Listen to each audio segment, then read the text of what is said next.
Beragam dimensi permasalahan yang kita hadapi, selalu ada krisis adab di dalamnya. Politik jadi kotor karena adab tak lagi jadi hiasan.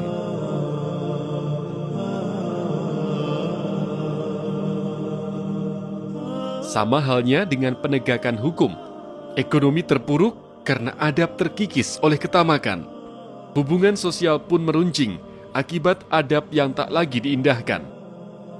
Bahkan tak jarang, kajian agama di media sosial yang sering berujung debat dan makian, dengan dalih menjunjung tinggi ilmu, namun lupa belajar adab.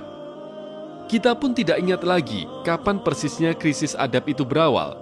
Yang kita rasakan, krisis ini bagai mata rantai setan yang tak jelas kapan pangkal dan ujungnya.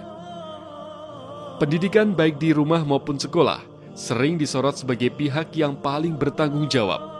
Dari pintu pendidikan muncullah generasi-generasi tanpa adab. Namun pendidikan juga bisa berkelit.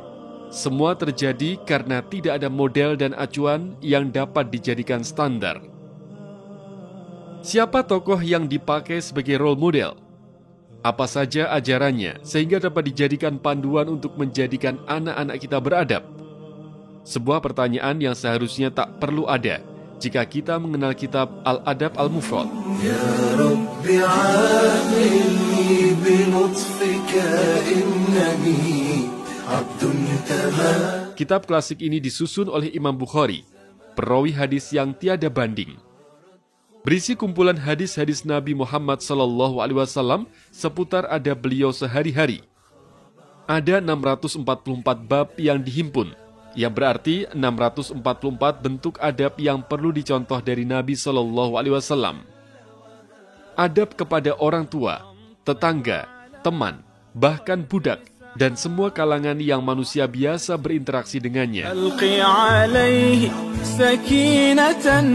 وقبل أن أدخل في الكلام على الأدب المفرد أود أن أشير إلى جانب مهم جدا، وهو أن الأئمة رحمة الله عليهم كما كانوا يعنون بتدوين أحاديث الجوامع وكتب الأحكام وغيرها، فقد كانوا يعنون أيضا بما يحقق ثمرة هذا العلم، وهو الأدب، أو ما يعبر عنه اليوم بحلية طالب العلم، سمته، هديه، دله، خلقه، تعامله مع الناس، تعامله مع الوالدين، مع الأقارب، مع الأشياخ، مع الأقران، مع التلاميذ، مع الأبناء، مع الزوجة، مع الجيران، منطقه، كلامه.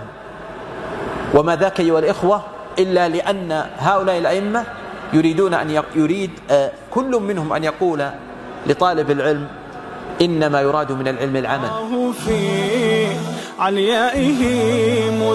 Jumlah yang lengkap sangat mencukupi untuk mengubah tatanan kehidupan manusia menjadi lebih baik jika semua dipraktikkan. Dari sisi akademik, nama Imam Bukhari menjadi jaminan terhadap kualitas buku ini. Kitab hadis Sahih Bukhari diakui umat Islam sebagai kitab hukum setingkat lebih rendah setelah kitab suci Al-Quran.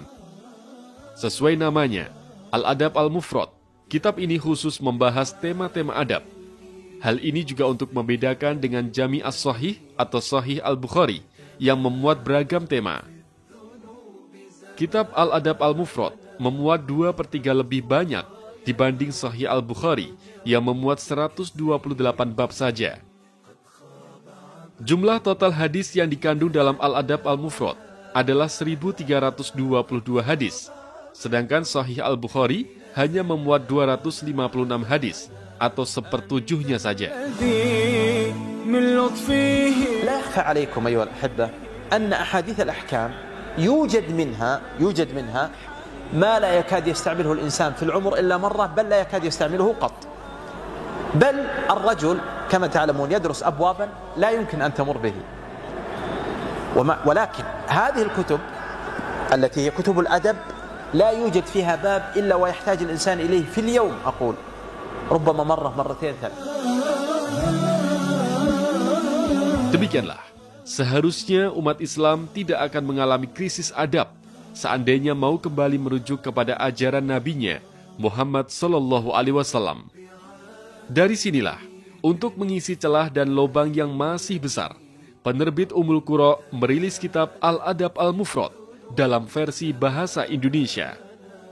Dikemas dalam 2 jilid kemasan hardcover, Al-Adab Al-Mufrad terbitan Ummul Qura dilengkapi dengan penjelasan kosakata tertentu, hukum yang disarikan dari hadis, dan tentu saja takhrij atau verifikasi hadis itu tersendiri. Lembaran-lembaran buku ini memang terlalu sederhana jika dihadapkan pada krisis adab yang kita hadapi.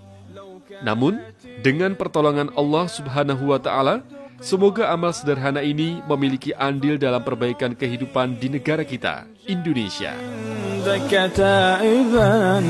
أنت الكريم فلا ترد دعانا